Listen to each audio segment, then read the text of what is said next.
पश्चिम बंगाल में 2026 के चुनावी महाकुंभ का आगाज हो चुका है। पहले चरण का मतदान संपन्न होने के बाद अब सबकी नजरें टिकी हैं दूसरे और अंतिम चरण पर, जो 29 अप्रैल को होने जा रहा है। और 4 मई को आने वाले नतीजों से पहले सियासी पारा 7वें आसमान पर है। इसी चुनावी घमासान के बीच चर्चा के केंद्र में है जोड़ा सांको विधानसभा सीट, एक ऐसा इलाका जिसे लघु भारत कहा जाए तो गलत नहीं होगा, जहां हर धर्म और समुदाय के लोग मिलजुल कर रहते हैं।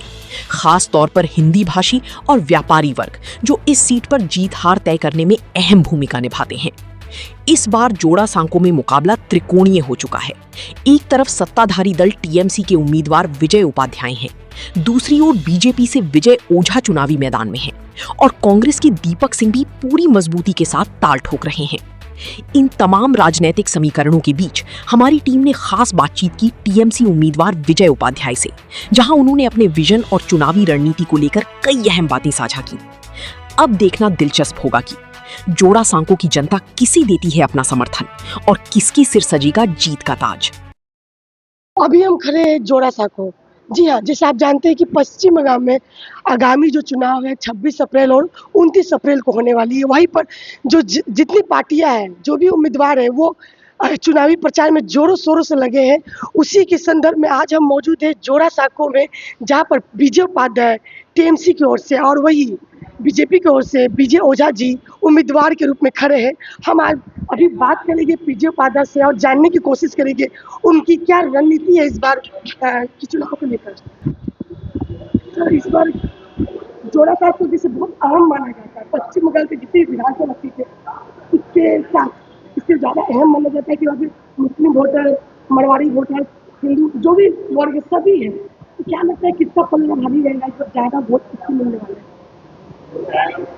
देखिए, जोड़ा सांको परंपरागत टीएमसी की सीट है।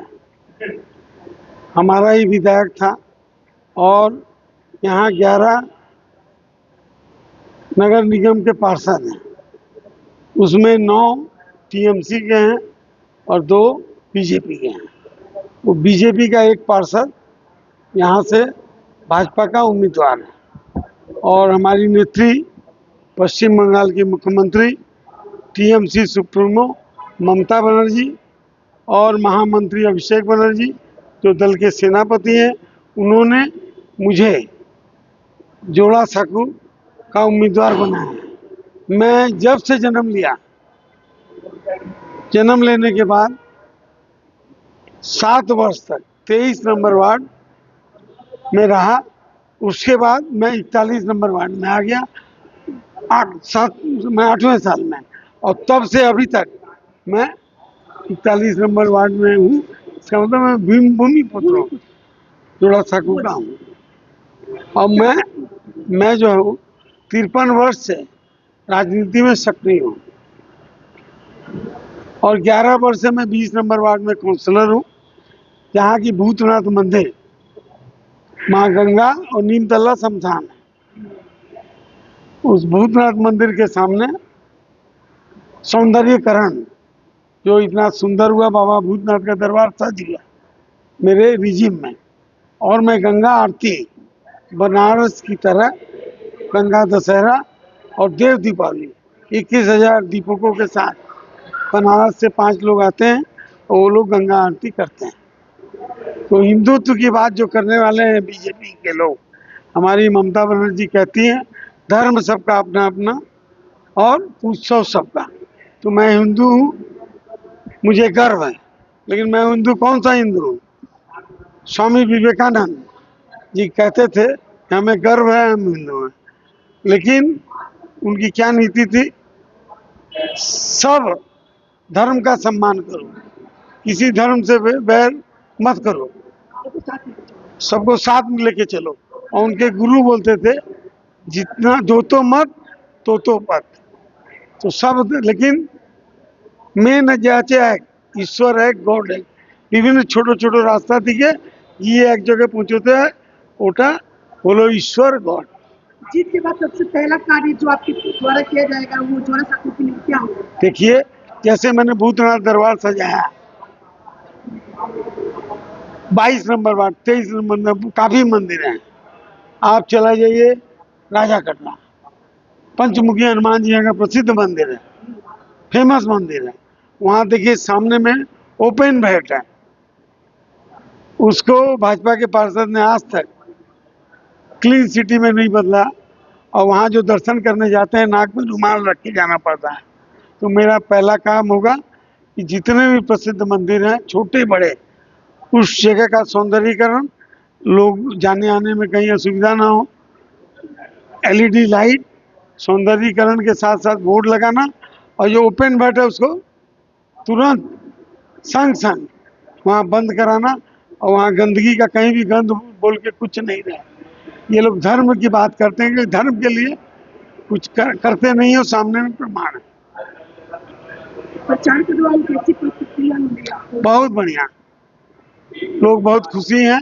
जहाँ जा रहा हूँ ममता बनर्जी के विकास कार्यों को सामने रख रहा हूँ, और लोग जो है दोनों हाथ से हाथ उठा के वोट के रूप में मुझे आशीर्वाद देंगे। टक्कर कितना बड़ा लगा? कोई नहीं है टक्कर में, क्यों पड़े हो चक्कर में, कोई नहीं है। बीजेपी का आरोप है ना कि जो यहाँ की जनता है वो टीएमसी के दबाव में मुंह नहीं खोलती है, कुछ बोलती नहीं। क्या सच्चाई है, क्या लगता है? हमेशा ये आरोप है कि जनता के मन में डर है। ये सब बनावटी बातें हैं, ठीक है ना, बनावटी बातें हैं। सबको अधिकार है अपना मत का प्रयोग करना। इन्होंने एसआईआर के माध्यम से उनके मताधिकार के प्रयोग को छीनने का प्रयास किया पश्चिम बंगाल में। एसआईआर प्रक्रिया में 1.5 करोड़ लोगों को लाइन में लगा दिया। संविधान में बाबा साहब अम्बेडकर ने संविधान में अधिकार दिया था कि जो भी यहाँ का नागरिक है वो अपना मताधिकार का प्रयोग करके अपने द्वारा निर्वाचित सरकार बनाएगा। लेकिन उन्होंने क्या किया, लाइन में लगा दिया सबको, नाम कटवा दिए। लेकिन ममता बनर्जी ने दिखा दिया पूरी पश्चिम बंगाल को कि बंगाल क्या है। वो खड़ी हो गई, हाई कोर्ट गई, हाई कोर्ट ने नहीं सुना तो सुप्रीम कोर्ट गई, और सारे देश को दिखा दिया। खुद जाके लड़ी केस, और वहाँ से टर्मिनल बनाए सुप्रीम कोर्ट की देखरेख में और हाई कोर्ट की देखरेख में एसआईआर की प्रक्रिया चल रही है। जिन लोगों का नाम बाद गया फिर अप्लाई कर रहे हैं, और जो चल रहा है कि एसआईआर के बाद परिवर्तन तो 21 में आदरणीय प्रधानमंत्री मोदी जी और अमित शाह जी आके बोले थे इस बार 200 पार नहीं हुआ, 77 पे अटक गए। तो इस बार 2026 में जो उन्होंने किया है, सबको लाइन में लगाना जाने हैं, नोटबंदी में लाइन में, गैस का दाम बढ़ा दिया लाइन में, एसआईआर में 1.5 करोड़ लोगों को लाइन में लगा दिया। तो इस बार जनता इनको 50 के नीचे भेज रही है, और ममता बनर्जी को 235 से ऊपर लेफ्ट फ्रंट का रिकॉर्ड तोड़ेंगी ममता बनर्जी, जो 234 का था 235 के ऊपर में जाके चौथी बार चीफ मिनिस्टर पश्चिम बंगाल का बन रही है। যতই করবে হামলা এবার জিতবে বাংলা। देखिए, हम विजय उपाध्याय को बचपन से देखे हैं। वो लोगों के लिए संघर्ष भी किए हैं और लोगों के साथ भी रहे हैं। ये हम बचपन से देखे हैं। एक घटना मेरे घर में हुई थी जब मैं छोटा था। तो मेरे हीरा राम ओझा बोल के एक परिवार था जिसको मकान मालिक ने जबरदस्ती उस घर से खाली करवाया था। तो मेरे पिताजी के साथ मिलकर उस ओझा परिवार को वापस घर दिखाया, घर में उसको दिलवाया, और कम से कम 24 घंटे तक उस परिवार के संग बैठे रहे मेरे पिताजी के साथ। जब विजय उपाध्याय की एक घटना हमको माना जाता है 83-82 की घटना है, जब मैं छोटा था। मैं उस समय से विजय उपाध्याय को जानता हूँ और इसलिए वो एक कर्मठ युवा वर्ग से ही राजनीतिक और सामाजिक जीवन में थे।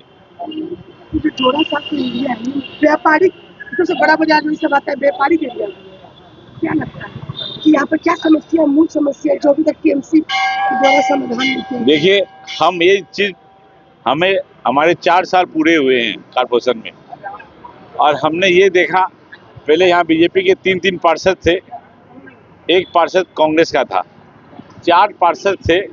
वे लोग खाली पार्षद बने, जनता की आवाज़ नहीं बने। हम जनता की आवाज़ बनना चाहे फर्क इतना ही है। बादल भी तो कांग्रेस से बीजेपी में आए हैं। देखिए वो उनका व्यक्तिगत मामला है वो व्यक्तिगत मामले में उनको क्या है। देखिए आज से राजनीतिक दो तरह की होती है, एक राजनीतिक नशा, एक राजनीतिक पैसा। जब राजनीतिक व्यापार के रूप में आदमी मानते हैं कि जहाँ फायदा होगा वहाँ जाएंगे, तो उस लोगों के बारे में कुछ बोलना भी गलत है।